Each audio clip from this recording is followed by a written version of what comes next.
Hello my friends. My name is Bot Mathematician, and this is Holomancer. And of course daring reporter Dora. We are very glad to see you all again. Today we are broadcasting directly from Dragonblight. It has come to this. Rafaam and his League of Evil have set the final stage of their plan into motion and resurrected Galakrond, the progenitor of all dragonkind. We in turn have decided to create detailed review of what dangers you can face in heaven and on earth. To do this, we analyzed HSreplay statistics and considered deck analytics from Hearthstonetopdecks and MetaBomb. Then we decided on the most optimal versions of decks for you, which you can use after the nerf. We will also talk about the state of the meta game and analyze new archetypes. Let's take a look at the popularity of classes in the metagame. According to the results of the last week, Shaman continues to terrorize the metagame. The unbridled power of Galakrond in the hands of Shaman continued to grow until the nerf arrived. Hunter, Warrior and Rogue still have very strong influence and popularity. The most dramatic fall has been Druid.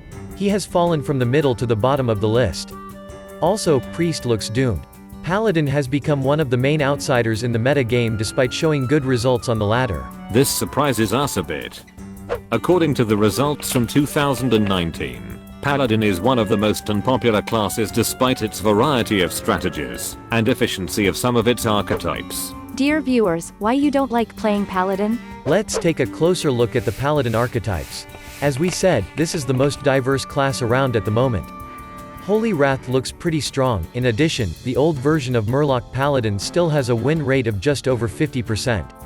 Even the Pure Paladin, a completely new archetype that appeared in this expansion, does not look as bad as we expected.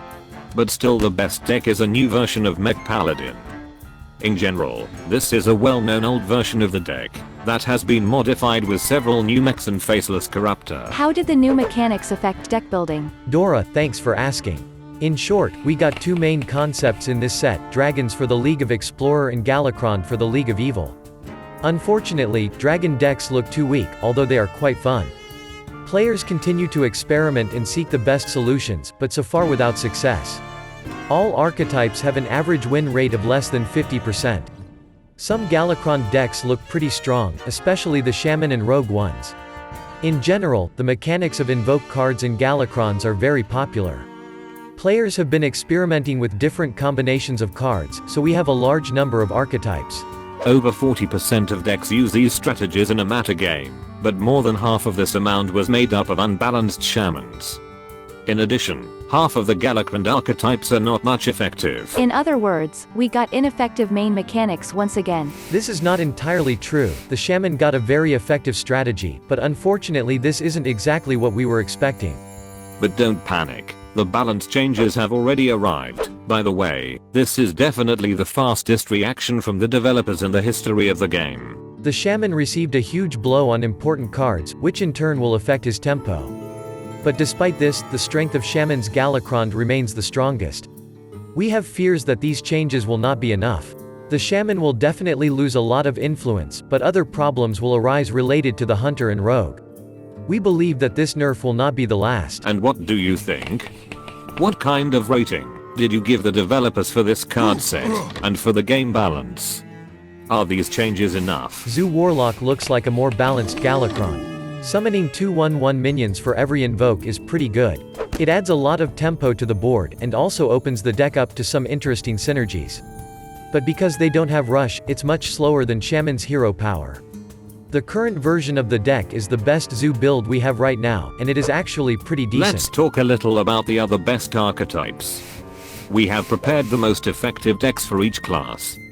Let's start with the Mage, as this is the only class in the game that doesn't even have a single archetype with a good win rate. This is very sad. In addition, this class has the smallest number of archetypes to choose from. The only deck we can recommend to you is Highlander Mage. Highlander Mage was very strong early in Saviors of Uldum until it got nerfed.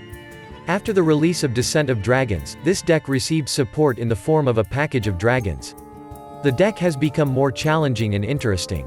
This version of the deck costs almost 19,000 dust, and has a win rate of 55%.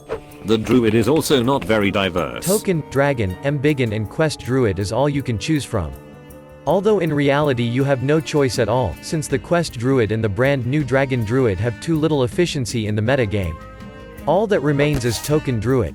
Treant synergies in Druid have finally reached the critical level at which a Treant build seems to be better than the regular token build. In general, Treant Druid builds have decided to go a bit slower than regular token, mostly because this kind of strategy is supported by the new legendary, Guru the Maitri. The position of priest improved slightly after the nerf.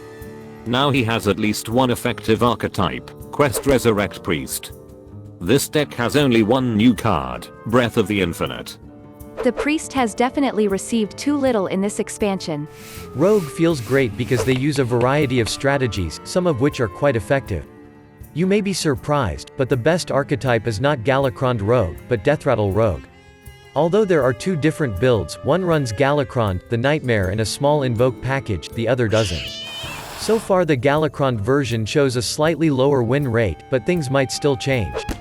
Deathrattle Rogue is not similar to the old school builds, which have played tons of Deathrattles.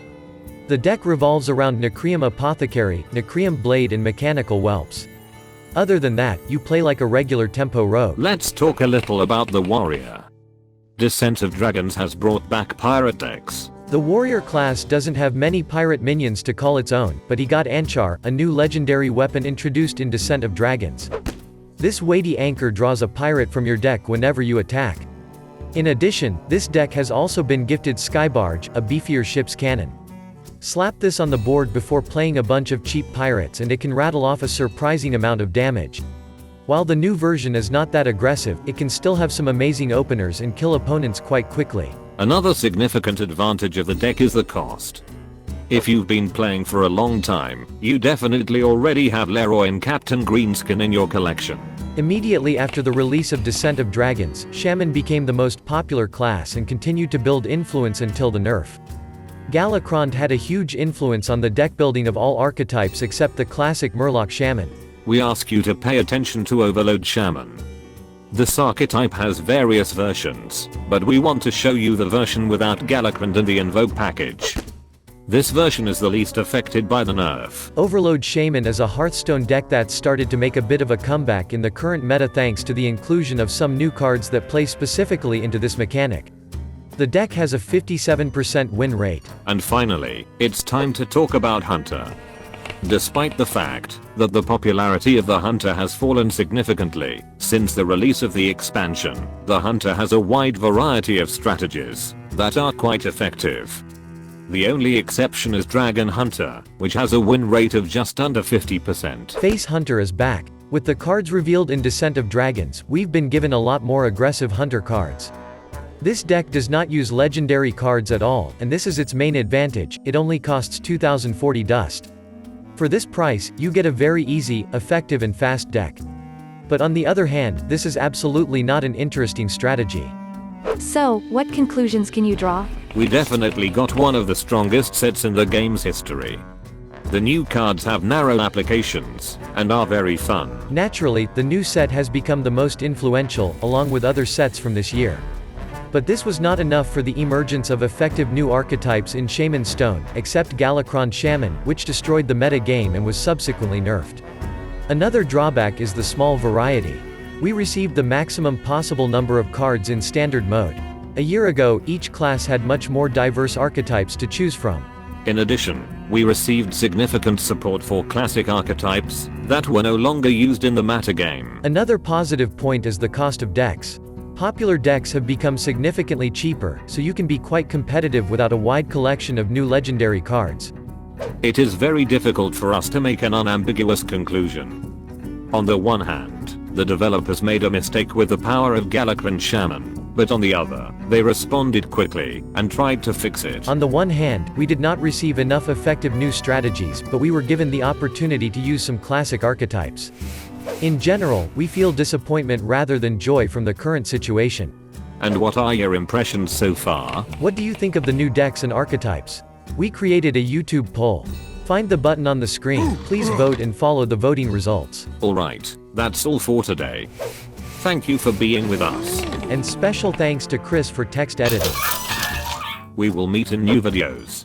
Good luck.